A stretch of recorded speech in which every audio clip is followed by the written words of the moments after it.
नमस्कार, मैं हूं अनुष्का दीक्षित और आज मैं कुछ योगासनों की विधि एवं उनके लाभ आप सबके साथ शेयर करूंगी। यह है हस्तपादासन। इसे करने के लिए गहरी लंबी सांस लें, ऊपर की ओर अपने हाथों को ले जाएं, फिर श्वास को बाहर छोड़ते हुए हाथों सहित शरीर से कमर के ऊपरी भाग को धीरे धीरे सामने की ओर झुकाएं तथा दोनों हाथों से दोनों पाँव के अंगूठे पकड़ने का प्रयत्न करें। ऐसा कम से कम 10 बार दोहराएं। यह आसन रीढ़, गर्दन, हाथ, पाँव तथा कमर के लिए बहुत ही फायदेमंद है। यह है एक पादासन। इसे वृक्ष आसन भी कहते हैं। अपने एक पाँव को इतना ऊंचा उठाएं कि उसकी एड़ी दूसरी पाँव की जांघ पर जा लगे, एकदम सीधा खड़ा हो जाए। इस आसन को सुबह शाम दोनों समय किया जा सकता है। यह स्फूर्ति एवं सहिष्णुता की वृद्धि करता है तथा नाड़ियों पर नियंत्रण स्थापित कराता है। आसन की स्थिति में सामान्य रूप से श्वास लें। इसके पश्चात आता है त्रिकोण आसन। इसे करने के लिए सीधे खड़े हों, दोनों पाँव के बीच पर्याप्त अंतर रहे, दोनों हाथों को सीधा रखें। अब अपनी रीढ़ की हड्डी को इस प्रकार घुमाएं कि कमर से ऊपर का संपूर्ण भाग एक ओर झुक जाए। इसी तरह दूसरी तरफ भी यह आसन दोहराएं। यह करने से कमर दर्द तथा मौसमी सर्दी जुकाम में आराम मिलता है। अब हम करेंगे पार्श्वोत्तासन। यह पैरों को मजबूत करता है, पाचन में सुधार लाता है, दिमाग को शांत करता है एवं संतुलन की भावना बढ़ाता है। इस आसन को करने के लिए त्रिकोण आसन की स्थिति में खड़े हो जाएं। सांस अंदर भरें और सांस छोड़ते हुए एक ओर झुकें, जिस तरह से आप अपने माथे से घुटने को छुआएं। आसन की स्थिति में साधारण श्वास लें। ऐसा दोनों तरफ दोहराएं। यह त्रिकोण आसन का एक एडवांस रूप है। अब हम करेंगे अधोमुख श्वान आसन।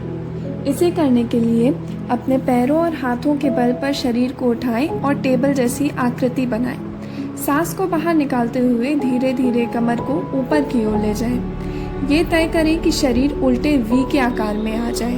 इस आसन से रक्त संचार एवं पाचन तंत्र सुधरता है। इसके पश्चात बालासन में विश्राम करें। अब हम करेंगे पश्चिमोत्तासन। दोनों पैरों को सामने फैलाएं, सांस लेते हुए अपने हाथों को ऊपर लेकर जाएं, फिर सांस छोड़ते हुए आगे की ओर झुकें। घुटनों से नाक छुआने की कोशिश करें।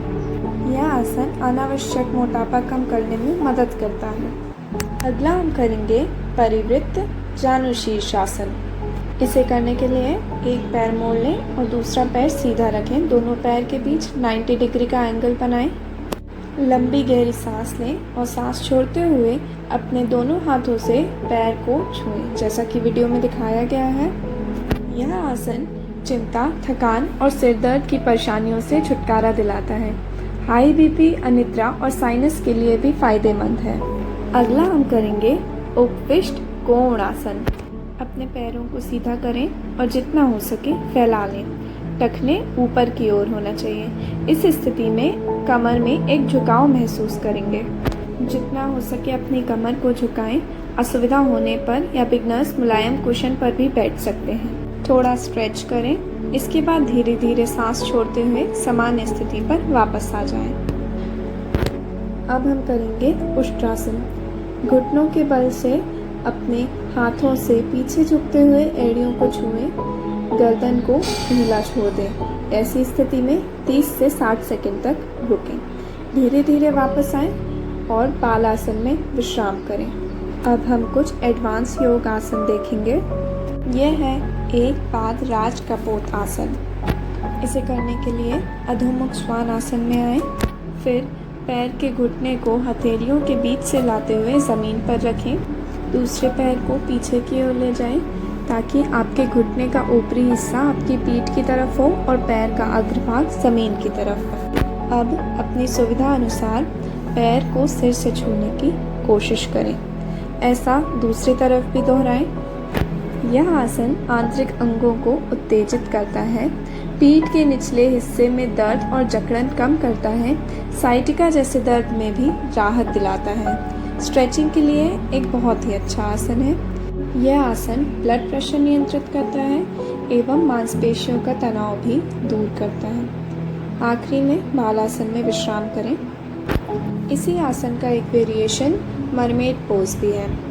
मरमेड मुद्रा एक उन्नत आसन है जो कि पीठ को बेंड करने में मदद करता है।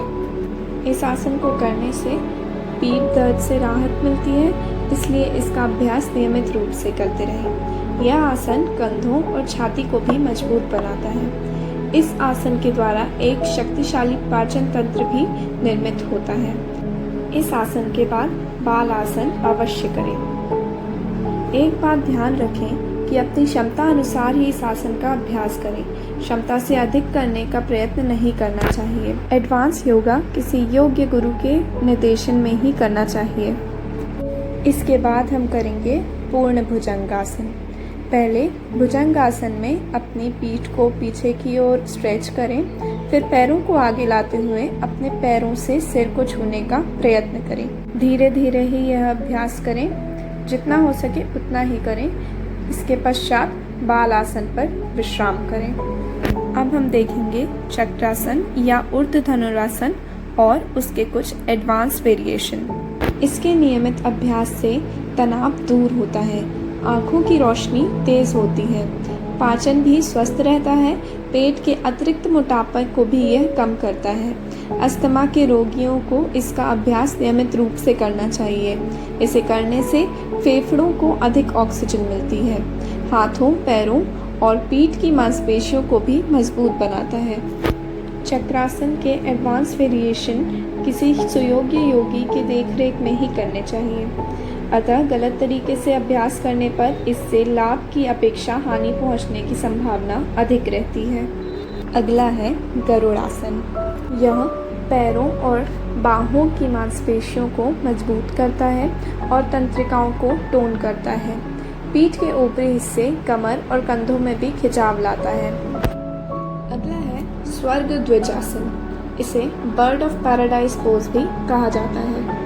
यह संतुलन और धैर्य बढ़ाने के लिए एक प्रभावी आसन है। इस आसन में ध्यान केंद्र मूलाधार चक्र और स्वादिष्ठान चक्र होता है। अब हम करेंगे सर्वांगासन।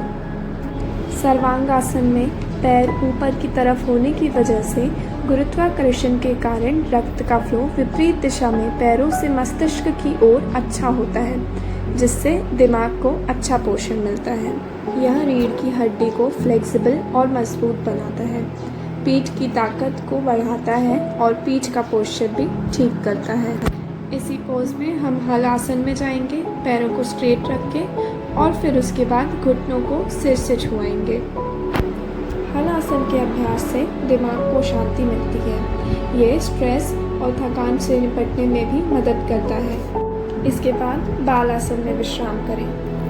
अंत में हम करेंगे शीर्षासन। उंगलियों को आपस में बांध लें और हथेली को कटोरी के आकार में मोड़ें और धीरे से अपने सिर को झुकाकर हथेली पर रखें। इसके बाद धीरे धीरे अपने दोनों पैरों को ऊपर उठाएं और एकदम सीधे रखें। इस दौरान नीचे से ऊपर तक शरीर बिल्कुल सीधा हो जाना चाहिए। शरीर का संतुलन अच्छी तरह से बनाए रखें। इस मुद्रा के बाद 15 से 20 सेकंड तक के लिए गहरी सांस लें और कुछ देर इसी मुद्रा में रहें। अब धीरे धीरे सांस छोड़ें और पैरों को नीचे ज़मीन पर वापस लाएं। इस आसन को 3 से 4 बार दोहराएं। शीर्षासन के बाद ताड़ासन अवश्य करें। यह एडवांस योगासन को किसी गुरु के निर्देशन में ही और पूरी सावधानी से ही करें। धन्यवाद।